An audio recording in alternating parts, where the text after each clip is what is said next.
السلام علیکم.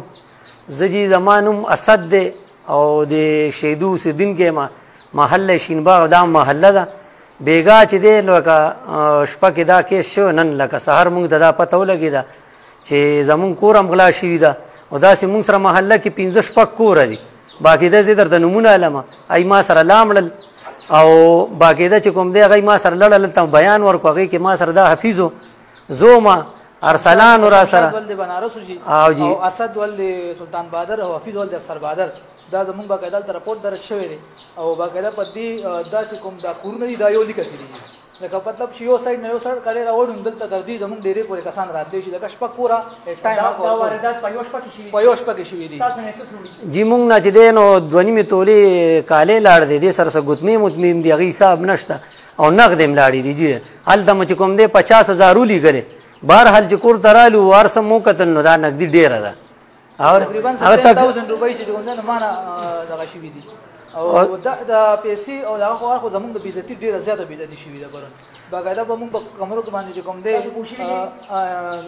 سپری شوی دی د بېهوشۍ باقاعده لکه 3 غنټو پورې هغه سپری کار کوي لکه مونږ چې کوم څومره دغه دی که نه جي نو باقاعده که دا اوس د ګڼې کورونه دي په هر کور کې الحمدلله 15-16 ځوانان دي چې لکه دا یو قسم په دې باندې نه دی پوه شوی دا کسان راغلي دي هغه خپله کاروایي کړې ده او هغوی کومه کاروایي چې کړې ده نو هغه تاسو کوم سچویشن وګورئ انشاءالله تاسو ته پته ولګي ډېر جدید طریقې سره یې کړې ده. نو په دې باندې مونږ اعلی حکومت ته چې کوم دی اپیل دی چې مونږ سره مدد وکړلی شي، مونږ سره تعاون وکړلی شي. پولیس سهار چې کوم دی مرزا صاحب راغلی او مونږ چې څه ټایم لاړو د هغې رویه مونږ سره لږه ټیک نه وه.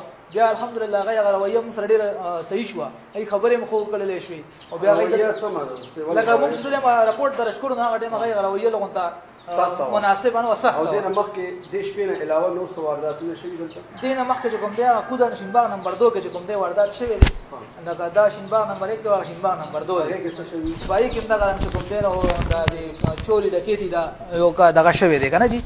نو مونږ اوس اپیل دا دی چې نور عوام هم د دې نه بچ کړلی شي چې په دې باندې کاروایي وشوه نو نور عوام به انشاءالله د دې نه بچ کړلی شي که نه. او که کاروایي نه کېږي نو دغه رنګ به زمونږ دا کورونه لوټ کېږي، زمونږ بېعزتیانې به کېږي او څه دې به رزلټ به چې کوم دی ډېر خراب وي.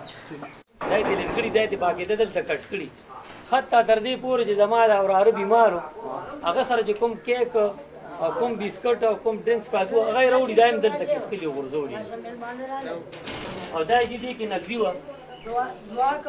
د ده دا ډاکومنټس اوسې شلولي دي او نقدي ښه پوره وړي ده. خو مونږ بهرحال ذهن کې ونه هلته 50,000 دغه کار او حالانکې ده به 2 ورځې مخکې میډیکل هغه وشو نو د دې نه پس د کار به کېږي نو دا پیسې به مونږ د کوم ځای نه لکه پوره کوو ده ته